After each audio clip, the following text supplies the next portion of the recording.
63 years ago, a 16-year-old girl named Loretta June Hafner walked to school on a Tuesday morning in October in the town of Millbrook Falls, Iowa, and never arrived. She left behind a red winter coat hanging on the hook by the back door. It was October and still warm enough to leave it. A decision she would not have made had she known the morning would be the last ordinary one she ever had. And she left behind a mother who was drying dishes at the kitchen sink and who said goodbye without turning around, because there would be other mornings. That was October 8th, 1961. The case of Loretta Hafner remained officially open for 63 years, during which time the town of Millbrook Falls grew and then shrank and then stabilized, and the Hafner family moved and reduced and eventually consisted of one surviving member.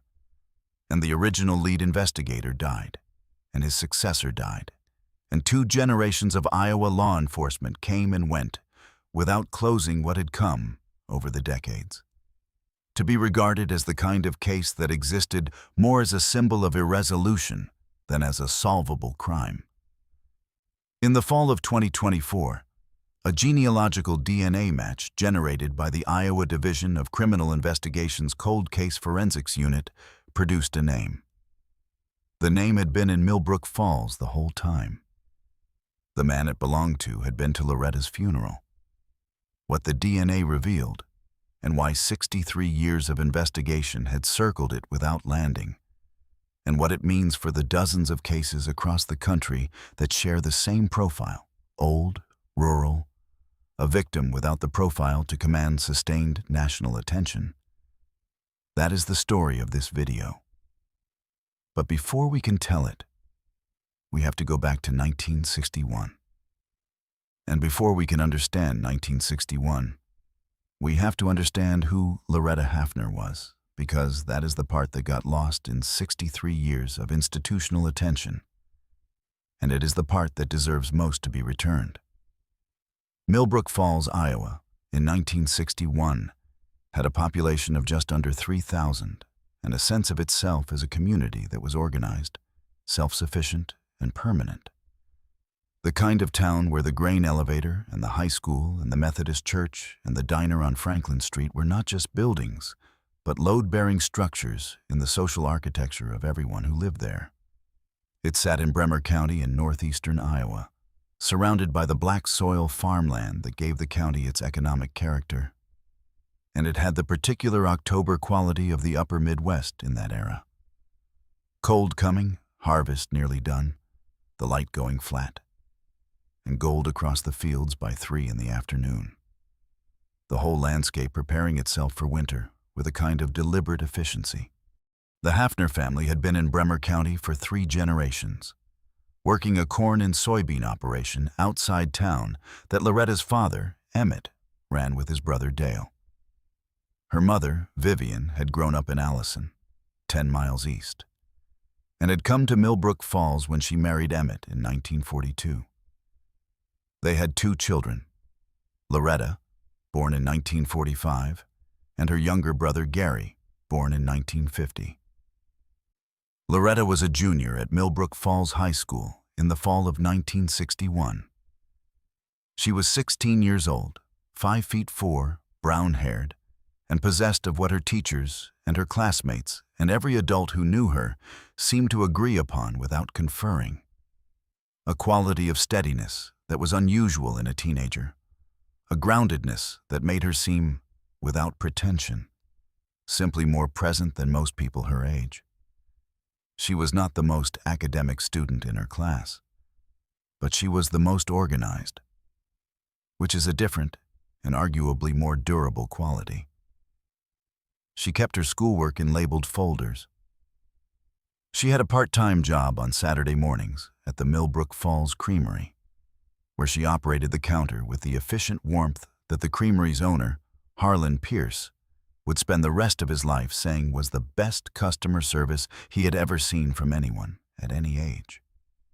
She had been corresponding, since the previous spring, with a pen pal in Dubuque named Patricia, who she had been matched with through a school program, and their letters had grown over 6 months. from the obligatory exchanges of two strangers into something that Patricia would describe, when she was contacted 63 years later, as the most genuine friendship of her adolescence. Loretta's last letter to Patricia was dated October 4th, 1961, 4 days before she walked to school and did not arrive. In it, she wrote about the harvest and about a book she was reading, and about a plan she had to eventually study library science at the University of Northern Iowa. She closed by saying she hoped Patricia's cold was better. 4 days later, Vivian Hafner dried her dishes and said goodbye without turning around. She said later, in the first of many statements she would give over the years, that she had heard the screen door close behind Loretta, that she had thought nothing of it, that she had not known that the sound of a screen door could become the thing that marked the before and after of an entire life. The route from the Hafner farm to Millbrook Falls High School was 2 miles and 22 minutes on foot, a route that Loretta had walked hundreds of times, along Hartman Road to the edge of town and then down Franklin Street to the school's side entrance. Several children walked the same route each morning. None of them saw Loretta on October 8th. The last confirmed sighting of her was at the end of the Hafner driveway at approximately 7:40 in the morning, when a neighboring farmer named Leonard Siebert, pulling his truck onto Hartman Road from his own lane, saw her walking south with her school bag over one shoulder. That was the last anyone saw her. By 9 o'clock, her homeroom teacher had marked her absent. By 10:30, when the school had not been able to reach Vivian by telephone, the principal drove out to the Hafner farm himself. By noon, Emmett Hafner had called the Bremer County Sheriff's Office. The search began that afternoon, farm families and school families and church families spreading across the fields and creek banks and woodlots along the Hartman Road corridor, in the organized, purposeful way of rural Iowa communities in 1961. Which is to say, with complete commitment and without waiting to be asked. By nightfall, 80 volunteers had covered the 2 miles between the Hafner farm and the school in both directions without finding a trace. What was found on the morning of October 9th by a farmer checking his fence line a 1/4 mile east of Hartman Road was Loretta's school bag. It was in the ditch at the edge of a field access road, and the labeled folders were still inside it, and the bag itself was undamaged. There was no sign of Loretta. There was, in the soft soil of the field access road, a partial tire track, wider than a farm implement, narrower than a truck, consistent with a standard passenger vehicle of the era. The track was cast and preserved. One folder in the school bag was marked with a small penciled star in the top corner that Loretta had not put there. The star had been made by someone else in a different hand, with a different pencil. It was noted in the evidence report and then, in the chaos of the expanding investigation, not followed up on for 2 weeks. By the time anyone looked at it carefully, nobody could account for it. Loretta was found 6 weeks later, on November 19th, on the bank of the Cedar River, 8 miles from Millbrook Falls. The medical examiner was called. The case became a homicide investigation. The tire track, the star in the folder, 2 pieces of physical evidence that the technology of 1961 could not turn into an answer. They would wait in the case file for 63 years. Sheriff's investigator, Harold Trent of the Bremer County Sheriff's Office, was 43 years old in the fall of 1961 and had been in law enforcement in Iowa for 18 years. He was, by every account from the people who worked alongside him, a patient and thorough man who believed that methodical attention to detail was more reliable than inspiration, and who brought that belief to the Hafner case, with an intensity that his colleagues respected and that would define the remaining 14 years of his career. In the first 3 months, Trent developed 4 persons of interest. The first was a farmhand named Curtis Wahlberg, who had worked the previous summer for a farm 2 properties north of the Hafners, and who had been seen by 2 different neighbors on Hartman Road on the morning of October 8th, driving a vehicle that both described as a dark-colored sedan. Wahlberg was brought in, questioned at length, and could not produce a verifiable alibi for the morning in question. But there was no physical evidence connecting him to Loretta, no motive investigators could establish, and the tire track cast, when compared against the tires of Wahlberg's vehicle, a 1958 Ford Fairlane, did not match. He was released.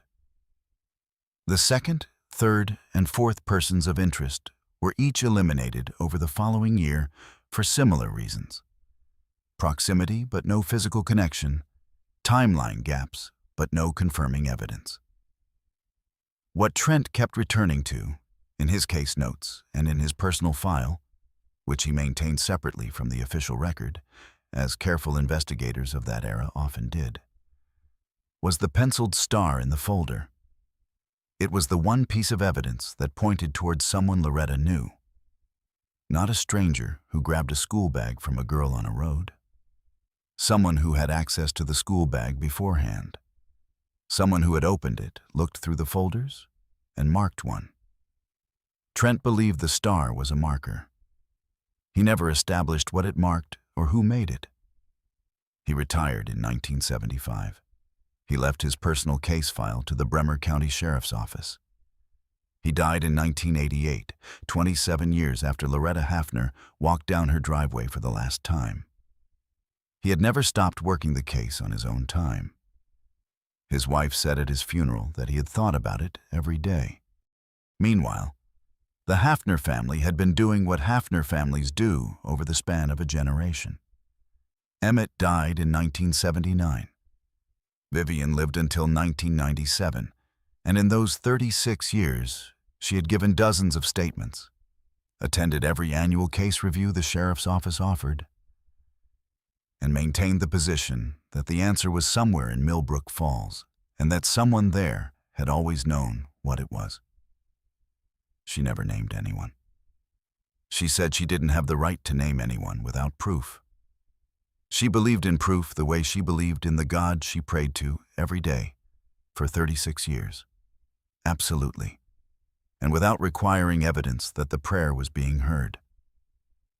Gary Hafner, Loretta's younger brother, was 11 years old when his sister disappeared. He grew up in a house shaped by her absence and became, as an adult, a high school history teacher in Waterloo, who spent 30 years teaching teenagers about the cost of things that people choose not to examine. He did not explicitly connect this to his sister's case. He did not have to. By 1992, 31 years on, the case file had been transferred to the Iowa Division of Criminal Investigation's Cold Case Archive, where it was one of 47 unsolved homicides from rural Iowa counties spanning 5 decades. The tire track cast was still in the evidence box. The folder with the penciled star was still in its evidence envelope. They had not been subjected to any forensic process that didn't exist in 1961. By 2005, the case was 44 years old, and Gary Hafner was 55, and the annual case review had become a formality that the DCI conducted because the case was still officially open and because the Hafner family was still asking. Gary came to every review. He sat across from investigators who had not been born when his sister died and who were doing their best with what they had and who had nothing new to offer him. And he thanked them for their time and drove back to Waterloo, and the case remained open.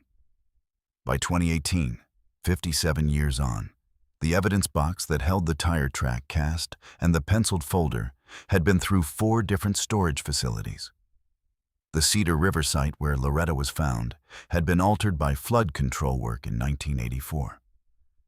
Most of the people who had been adults in Millbrook Falls in 1961 were gone. The ones who remained were elderly. The town had shrunk, but one thing had not changed. The penciled star was still in its envelope. And in 2019, the Iowa DCI Cold Case Unit, under a new director who had implemented a systematic review of all pre-1980 rural homicides, pulled the evidence box and sent it to the University of Iowa's Forensic Document Examination Lab with a specific question. Could the penciled mark be subjected to any analysis that might yield biological material? The answer, which came back 18 months later, was yes. Every case on this channel represents a sustained refusal to accept that time closes a question it doesn't answer. If you want us to keep pursuing the stories that institutions set down, please take a second to like this video and subscribe. Drop a comment telling us where in the world you're watching from. We rid everyone. Now let's get back to Loretta. The mark of a pencil on paper is a physical act. It requires pressure, contact, a hand holding the instrument. In 1961, no forensic process existed that could extract biological information from that contact.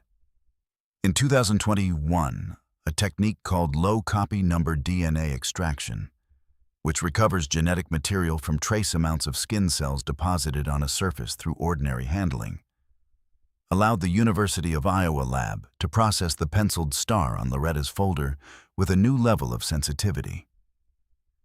The extraction produced a partial male DNA profile. It was not sufficient for a direct CODIS match.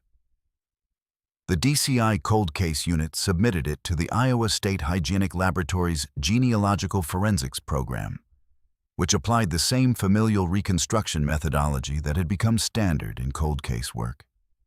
Uploading the profile to public genealogy databases, building a family tree from the matching cousins and half-cousins and second-degree relatives who had submitted their own DNA for entirely unrelated purposes, and tracing that tree back through the generations to identify the single individual whose genetic contribution the extracted profile most likely represented. The process took 14 months. It involved, at its widest point, a family tree containing over 200 individuals across 6 states. It converged with a probability that the laboratory assessed at 98.7% on a man named Vernon Dale Ellsworth, who had been born in Bremer County, Iowa in 1939, who had grown up 11 miles from Millbrook Falls, who had attended the same county 4-H events as the Hafner family in the 1950s, and who had, in the fall of 1961, been working as a grain elevator operator in a facility 9 miles from Millbrook Falls. Vernon Ellsworth had attended Loretta Hafner's funeral in November 1961. He was 22 years old. He had died in Tucson, Arizona in 2019 at the age of 80, 4 years before the penciled star gave up what it had been holding. DCI Special Agent Carolyn Mast presented the findings to the Iowa Attorney General's office in October 2024. The case was formally closed as solved on November 14, 2024, 63 years, 1 month, and 6 days after Loretta Hafner walked down her driveway on Hartman Road. Gary Hafner was 74 years old. He had been waiting for 53 of those 63 years, from the age of 21, when he first began attending the annual case reviews, to that November morning when Agent Mast called him. He asked one question. He asked whether his mother had ever been given any indication that the answer was in the county. Mast told him about the annual reviews, about the persons of interest, about the decades of work. Gary was quiet for a moment. Then he said that his mother had been right. She had always said the answer was in Millbrook Falls, and she had been right, and she had not lived to know it. There was nothing to say to that. Mast did not try. The formal closure of the Loretta Hafner case produced a response that was different in character from the local reactions that accompany a county-level cold case resolution. It was covered by the Associated Press. It appeared in papers across the country. It prompted a statement from the Iowa Governor's Office.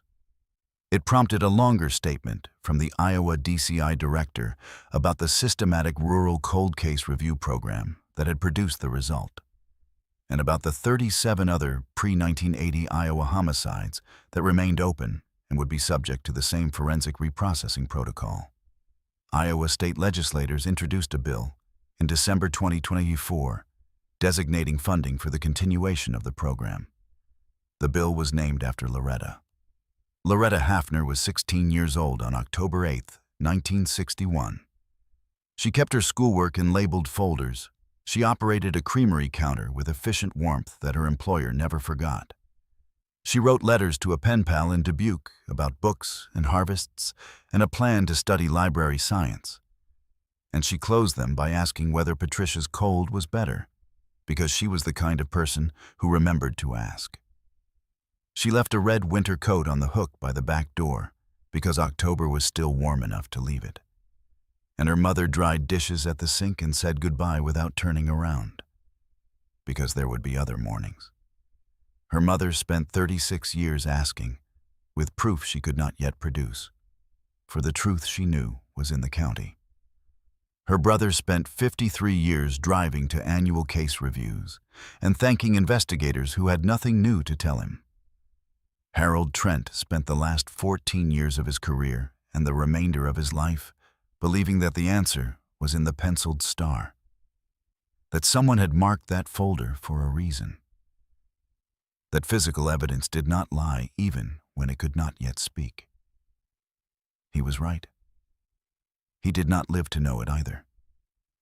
But the file he left behind, the cast he preserved, the note he wrote about the star in the folder, those things were part of the chain that held, from October 1961 to November 2024, while the answer waited inside a pencil mark on a piece of paper in an evidence envelope in a cold case archive in Iowa.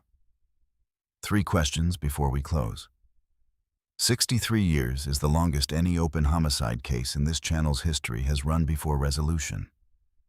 At what point does a case stop being a failure of investigation and become a structural failure? Something that requires not just better detectives, but different systems? Vernon Ellsworth attended Loretta's funeral in November 1961. He sat in that church, or stood at that graveside, surrounded by people who loved her. What does it tell us about the ordinary appearance of guilt? That someone who had done what he had done could be present in that moment and carry it forward for 58 more years until he died in Arizona. And Vivian Hafner said from the beginning that the answer was in Millbrook Falls and that someone there had always known. She had no evidence. She had only the instinct of a mother who knew her community. What do we owe the victims' families who are right before anyone is ready to believe them? Justice came for Loretta Hafner after 63 years. It came because a forensic document examiner could extract DNA from a pencil mark in 2021 that no technology in 1961 could touch. And because a cold case director decided in 2019 to reopen every rural Iowa homicide before 1980. And because Harold Trent noted the star in a folder 63 years ago and thought it meant something. He was right. Stories like Loretta's are why this channel exists. If you believe that truth found after 63 years is still truth, subscribe so you don't miss the next case. More solved cold cases are waiting in the description below. Thank you for being here.